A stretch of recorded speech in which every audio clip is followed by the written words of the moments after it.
herbaceous border. Oh, yeah. Oh, excellent. My God, it doesn't look enough, does it? When you look at it, you think that enormous border. It will be, though. Yeah, well, each of these little things is going to grow into something fairly massive. Into something huge and spectacular. And yes, in a very short space of time.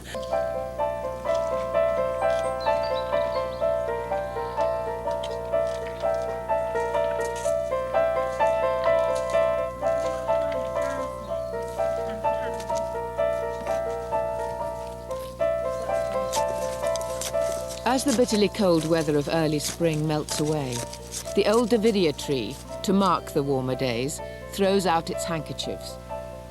The Stauntonia is the only other original planting in the garden, and now it's tied back, it's romping away.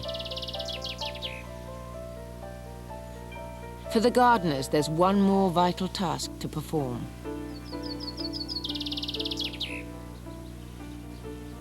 Right, well, this is the lawn, and we've dug it over and we've raked it once to get all the stones and all the crap out of it. And basically we've got to tread it because it's got to be nice and firm for the lawn seed to be sown onto it. So I'll go first. Best foot forward. Okay. And you look really, really stupid. It's called synchronised stepping, which is going to be made an Olympic sport, I've been told. The nation with the largest feet will obviously come first. We need a music tape, actually, don't we?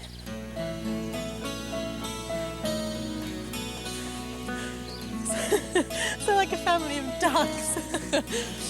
Right, turn around. Shuffle up. OK, I'll go this way.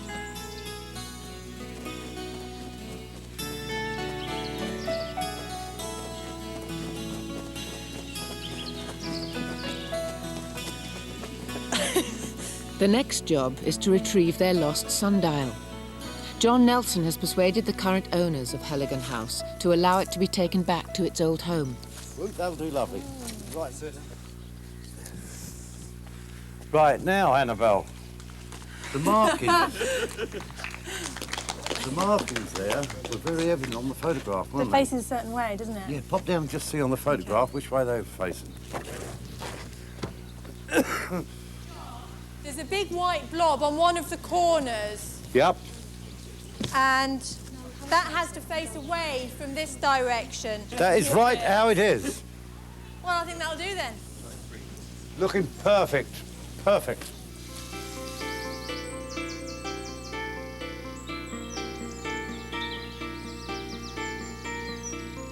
I think there's been quite a lot of unrealistic expectations about this garden, how it's supposed to look magnificent in its first year.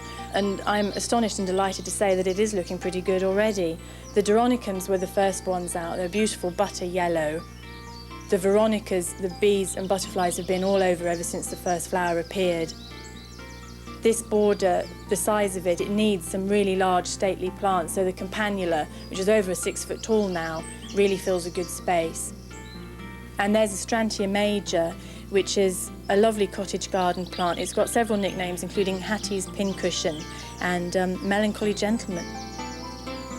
The sundial top itself, which the stonemason is now carving, that's going to be put in position with the sundial on the top. So we haven't really got a lot of time at all. It's been chasing the clock.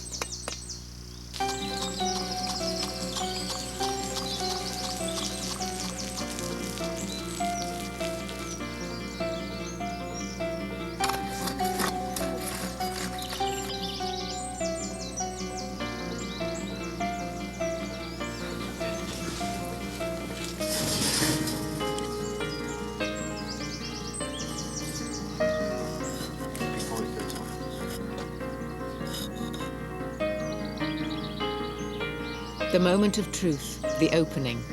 The guest of honour is Damaris Tremaine, who remembers the original garden from her childhood.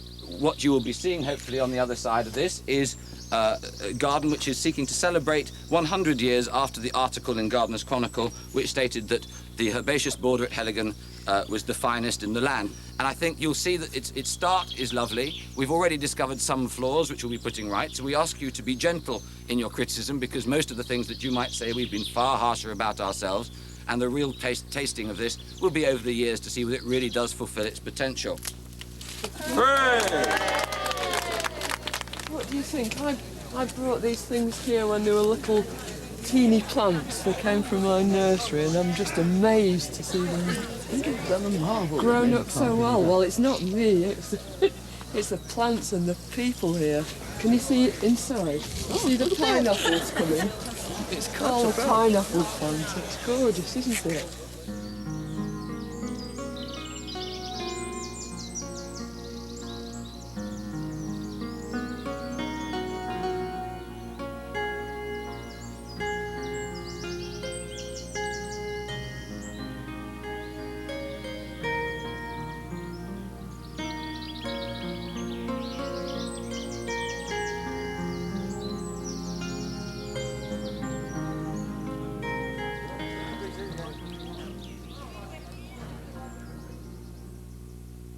The last thing one might expect to find in the middle of the Cornish countryside is a jungle. Yet this is what the Tremaine family created within the lost gardens of Heligan.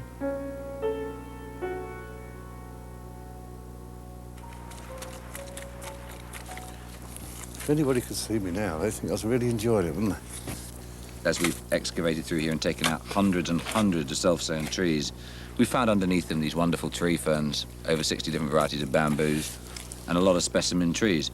And what we're basically doing here is returning it to its former glory, but with the added spice, of course, that the Tremaine family who conceived this garden never saw it at its best, because they departed before everything had reached maturity. So we actually have the privilege of seeing it as they never had. The idea of the jungle was to provide a contrast to the formality of the other gardens at Heligan. The slope of the valley, combined with the mild temperatures of Cornwall, have created a microclimate where subtropical plants flourish.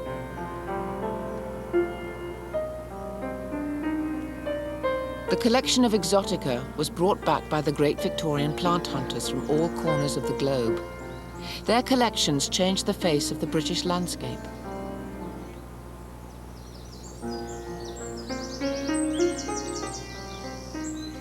This garden was created by Squire John Claude Tremaine in the late 1880s. Mike Helliwell is the new head gardener, who now is responsible for the care of these rare plants. Yeah, could do. There's 4 of us working in the jungle. I've got Dave Burns, who's a recently retired seaman, James Hurd, who is a middle year student, and Ken, I don't know what his surname is, to be honest, Kenneth, who's been here since day one. He started in October of '91 when the first clearance began up the top.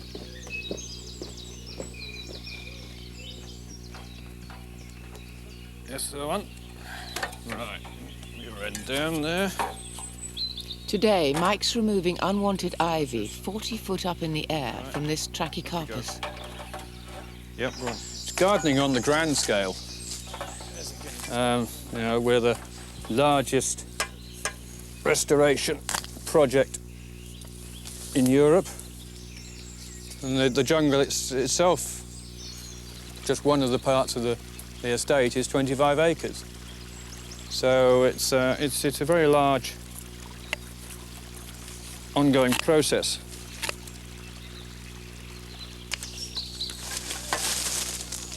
The poor thing has been strangled for the best part of 100 years. So we're going to prune the worst of it off. What we can't do is drag every single piece out because it takes away all of the fibrous outer coating of the tree, which is all part of the appeal and the frost protection. So we prune off the bulk of it and then leave the last of it to rot and fall off naturally in the course of time. The ivy started to take over when the gardens were abandoned somewhere around the beginning of the First World War. Obviously, any garden, any piece of land has a certain amount of ivy in it, and it spreads unless kept under control. And whenever it finds something that it can climb up it goes. It won't physically strangle a tree. What can happen is either that it will gets so very heavy that the weight of it drags the tree over, and in this particular case, that's quite a possibility if we don't get it finished soon. The illusion of real jungle relies on a wild appearance, but it's a fine line between luxuriant growth and chaos. Kenneth wages a constant war on invaders.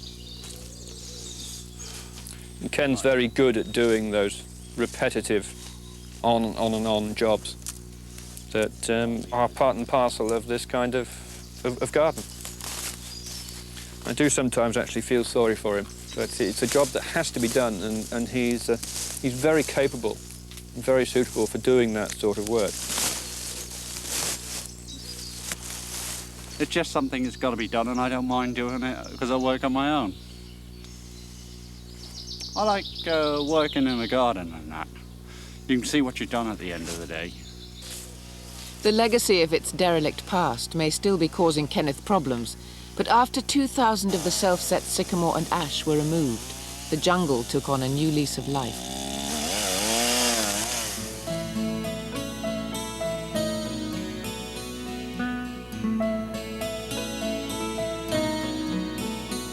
With the dense tree canopy gone, the sunlight could finally penetrate.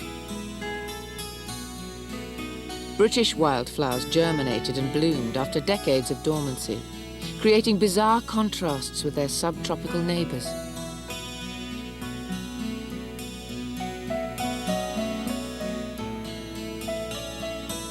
Accustomed to the gloom, there was a concern that the light would be too much for these Australian tree ferns. The reverse proved to be the case. They burst into life alongside the bamboos, which doubled in size.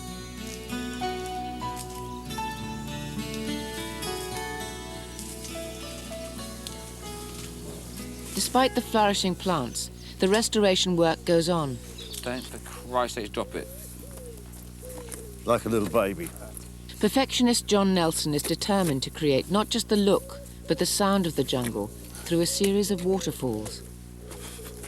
Because the whole idea of this is to get a lovely bit of noise of the water falling and crashing down the valley, to create that lovely atmosphere that water does. The valley's lacking it at the moment, and yeah, that lovely little ripple is going to make all the difference, I think. Especially in the still of the evening, early morning. Yeah. That lovely little trickle, crash of water. And during the winter months, of course, it will be a roar. Yeah, it will. Because this really does get lively. It was originally, ironically, called the Orchard. The early postcards that we found dated from 1870, 1880, that sort of time, refers to it as the Orchard in inverted commas, because what happened was they converted what was a large area of Cornish orchard into what we now know as the Jungle Garden. And I believe that what happened was that John Claude, when he took over in early 1900, changed its name to the Japanese Garden because Japanese gardening was all the rage. I mean, they associated Japanesery with bamboos, the linear nature bamboos and water. It had precious little else to do with being Japanese than that. Weeding at Heligan is a perennial activity. For Kenneth, it takes many forms. As you can see, the blanket weed is all over the place. If I don't clear it up every now and again, blanket weed, it goes and kills everything off because it takes the oxygen out of water. It's all right in some respects, but no good for anything that lives in water.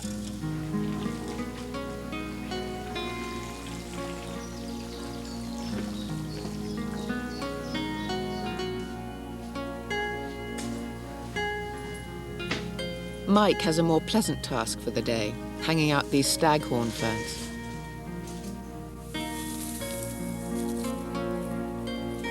Stag's horn ferns come from the South Pacific, from sort of Australia and New Zealand round to Madagascar. They're tree dwellers or epiphytes, which means that they don't have any roots as such. They collect all the food and water that they want in these leaves. We've got leaves, we've got bird droppings, dust, pollen, anything that comes along, rainwater. The leaves that we've got here are all sterile, they're vegetative to trap all the goodness that the plant wants. Later on, we'll get the strap-like leaves coming down that produce the spores and give it the common name, if you think about a stag's antlers. The Latin name is Platycerum bifurcatum. Bi means divides in two. It's not hardy. These have been in the greenhouse all winter, but they should do very nicely out here in the shade on the north side of the tree through the summer. For the public, part of the garden's attraction is the storytelling tradition started by an enthusiastic Tim Smith and his team. You see the big-leaved rhododendron? Yeah. Next to it is a very unprepossessing plant which has got flowers on it. Yeah. This is Drimys winteri, one of the most unusual plants on Earth, because Drimys winteri is named after James Winter, Captain James Winter, who was second in command to Sir Francis Drake on the circumnavigation of the globe. And as they were going through the Straits of Magellan at Tierra del Fuego, his troops were getting mutinous because they were all suffering from scurvy. And he saw the Tierra del Fuegan Indians on the coast making a soup out of the bark of this tree, so he thought he'd give it a punt. That it was a miracle that James Winter wasn't lynched immediately from the yardarm, because what he likened its flavour to being rhubarb to the power of 10. so that your tongue would stick instantly to your upper palate and remain there for the rest of the week. You know? But what Winter had discovered, or not to be politically incorrect, what the Tierra del Fuegan Indians had discovered, was the most vitamin C rich plant on Earth. In the days of the Tremaines, being able to show off new plant species was an important part of life for the landed families all over the country. These rhododendrons were donated by another Cornish family from Sir Joseph Hooker's expedition in the middle 1800s.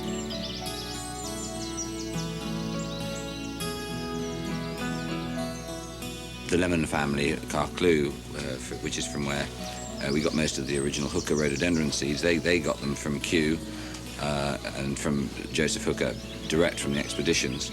And they were, of course, related to the Tremaines by marriage, and they would have given any excess that they had to the Tremaines.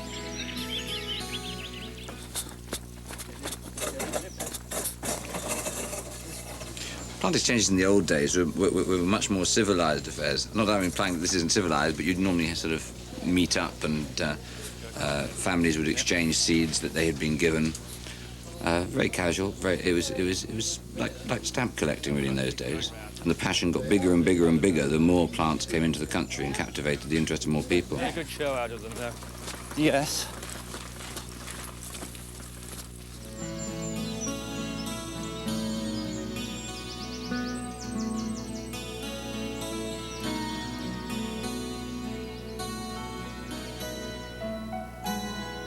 Back in April, the gunnera, a native to the South American rainforest, was woken up from its winter dormancy. The new growth comes from the crown, which was protected over winter by having a layer of its own leaves wrapped around it. With a leaf that's 6 or 8 feet across. Look, there's the stem. Remains of it, it was like that. Late summer, and the gunnera is now fully grown. Leaves, rubbish, tidied up a little bit. Have a look to see how much What we're about going to the get in way Japanese of seed. knotweed again? The time that was got rid of Yeah, before it's we'll seed. pull some of that too. The maintenance of the jungle goes on all year round. All right. Today, the gardeners are clearing out the gunnera's damaged and dying leaves. There's a dead one just over your head, nearly all dead. That's the one, yeah, we'll have a shot of him. All right. Are they, Oh yes, that can go, that's a good the one. leaves grow every year, don't they? That's right. Sprout How- out from scratch. How big is the base at the beginning? How small are these? All these lumps you see here. Here's one. That's where it'll sprout from next year. Already there, ready to grow away. Can you take one round to your left? You take that one away.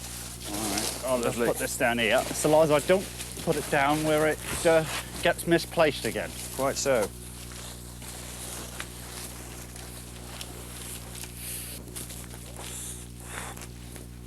I'd say the leaf is about 6 foot across, wouldn't you say, Mike? Yes, it's about that, isn't it, Ken? That's what the size the leaf growing every year, don't they? Oh. Almost like upside down umbrella. It's different. Like everything in this garden, if you look around long enough, you always find something different.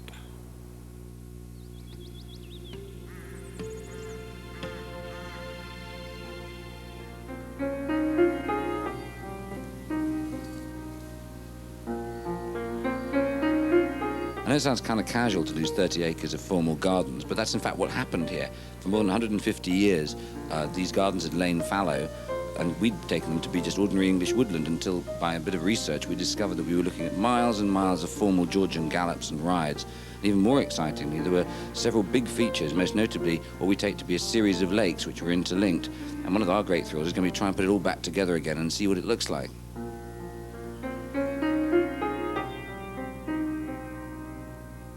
The Lost Valley is part of 300 acres of dense woodland that surround the lost gardens of Heligan. In Georgian times, rides and gallops wove their way through these leafy glades, providing a private playground for the Tremaine family, the inhabitants of the big house. Today, decades of unchecked growth has completely obscured its glorious past. By the end of January, With no original maps to go on, Tim and John have assembled a team of experts to try and piece together a picture of the past. When we first walked through here, when we were doing our first visual survey, we were completely persuaded that we were looking through the remnants of an old wood with a lot of new regeneration, but it was pretty impenetrable. But we didn't think to question it further because the garden there didn't appear on any plan. It predates the first plans we have for the garden. What we could be looking at here then is where they took a lot of the timber out during the last war, didn't they? Yeah, they did. From this wood. So that's the regrowth of that? It could be the regrowth from that, yeah. First and Second World War, I think, as well. Right. It's very Arthur Negus-like answer. The Lost Valley was not just a leisure area. Heligan had to be self-sustaining. Tim and John found plenty of evidence that the woods were coppiced. The larger timber was used for building work around the estate, and the remainder turned into charcoal for fuel. As far back as 1625, records show how the Tremaines used local labour to produce charcoal in Heligan woods. Today, they're charcoal-burning sycamore and ash, the trees which have self-set since the valley was abandoned. The decision to reintroduce the practice was not nostalgia for a lost tradition. For John Nelson, it offers practical advantages. We could get the wood out of the valley, but it's still no purpose behind it other than firewood at the end of the day. And it's far easier to take it out as charcoal, which is a third of the weight, than what it is to take it out in timber. It does make a lot of sense, doesn't it? The process really is you stack the kiln, you pour your fire down the centre, get it lit. As it burns away, gradually slide the lid over, and you'll find that the smoke turns into steam. And it's amazing what comes off of it. Once that turns into a nice blue smoke, you put the lid down and seal the lid right up. Hopefully after that 4 days you should have charcoal. The clearance work continues into early summer. A team of dray horses are removing the bigger timber for use in building work around the estate. They're using horses because heavy machinery would damage the old pathways. You can really see the landscape taking form, especially this dam here. I mean, that's great because this dam links up the entrance from the fields up there. You see the sunken road there. And runs back down Yeah. through. Yeah, with the one behind us. Come on, Bob. Come on, Bob. Come on, Bob. It was a proper network of roads and rides, wasn't it? Mm. I think that's great, you see, because these drawings, they show you the lake will just disappear and shimmy around the back there. They're making a real feature of that oak you saved, which is really nice. No, I think that's And true. to see this water disappearing around the corner, right beyond the oak, is going to be absolutely amazing, isn't it? Oh, yeah, I think the effect is going to be bloody stunning, because but here and here, you're going to have these beech trees reflecting in the water. That's right. Get up. Get up. The restoration philosophy in the Lost Valley is a composite, and it's not possible to restore it to any particular period because it really did evolve so much. So we have to, if you like, establish a spirit of place, an atmosphere that we wish to evoke using the framework that we like that's there, the gallops, the rides with the beech trees and oak avenues. The mind can get really carried away in a valley like this. It's got to be secret. And I think if I put it back as we see it now completely, it wouldn't be secret. So I'm going to make it secret. Even with the help of the digger, John Nelson has set himself another impossible deadline. I think this valley, compared with the rest of the work we've carried out at Heligan, is different. I'm not saying it's the biggest job. It's not the biggest job by far, because the machine's going to do most of the work in here. But it's another challenge. It certainly is another challenge, and something different. Years ago, they wouldn't have had massive machines like this. It was done by hand. The luxury then was having the number of men, hundreds of men I expect, to dig a thing like this out and clay line it, build all these dams. There's waterways everywhere, all over the estate, all done by hand. In comparison, you take a job like this, going back to the times when it was first created, it would be years of work. I aim to do it with this machine in 5 to 6 weeks, which is quite remarkable, isn't it? But it's going to be done.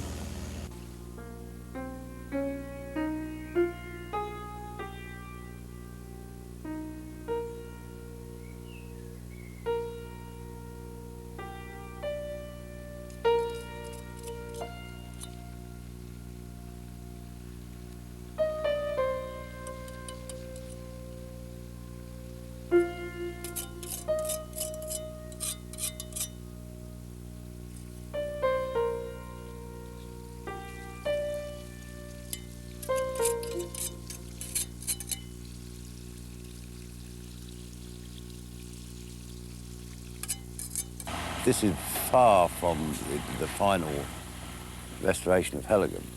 I haven't even started. Phase 2 goes right the way up there, another 3/4 of a mile. And then, of course, we go downstream to another 300 and some odd acres. So there's a lot of excitement to come. I'm going to finish it, put the estate back as it was. This isn't a setup, is it? No, you're all right. Perfect. Don't get your feet wet. I don't intend to. If you were to ask me whether I was amazed by what John's achieved in this short period of time, I'd have to say no, because I've seen him do it before. But in truth, I'm just really, really excited about what he's achieved. He's done, I think this is his finest work to date. I mean, he's really put his heart into it and driven everybody. I think there's a chance that by next season this will be the finest part of the garden, so that's a really exciting part to look forward to. Very friendly. I feel we've still got an awful lot to do. John has got a lot that he wants to do. It'd be easier to do this, wouldn't it? Yeah. I'd like to play 2 roles, and both of them involve John and I working together. The first is that of keeper of the keys, which is to ensure that you don't turn it into a Ponzi garden. You've got to always be on guard against becoming average and doing the thing that everybody expects you to do. The second is I have one further challenge up my sleeve for John, which is we've put back the past. Just one continental. John's valley that he's just restored is, if you like, a tantalising glimpse of the past reaching the present with a bit of modern interpretation. The final thing would be to take the valley that has not got a historic past to it, not part of the historic landscape, and really see whether we could make an amazing contribution to make a garden for the 21st century. Excellent. Wonderful. Well done, John. Brilliant. Don't want to stop the night, do we?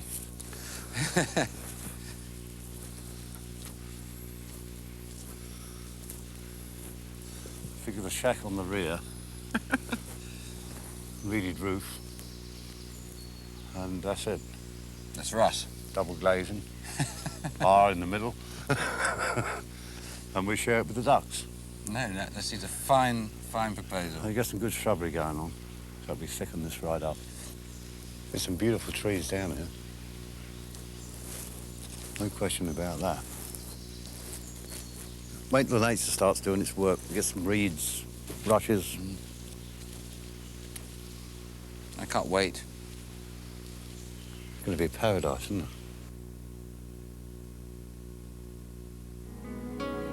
Some critics claim that the lost gardens of Heligan no longer lives up to its name. Has the restoration gone too far? It's very easy at certain stages in a restoration to feel as if you're losing the plot, that somehow the spirit that drove you to come to a place has somehow left you, deserted you, if you like.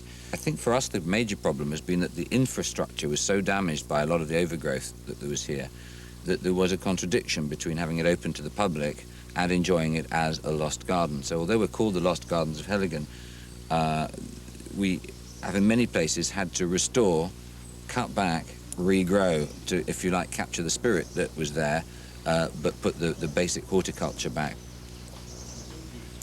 I would actually like, ideally, now that we've done the clearance and a lot of the restoration, to almost make it fall asleep anew, to get back even closer to where we were on the day we discovered it, but with a better balance horticulturally, more variety, more colour.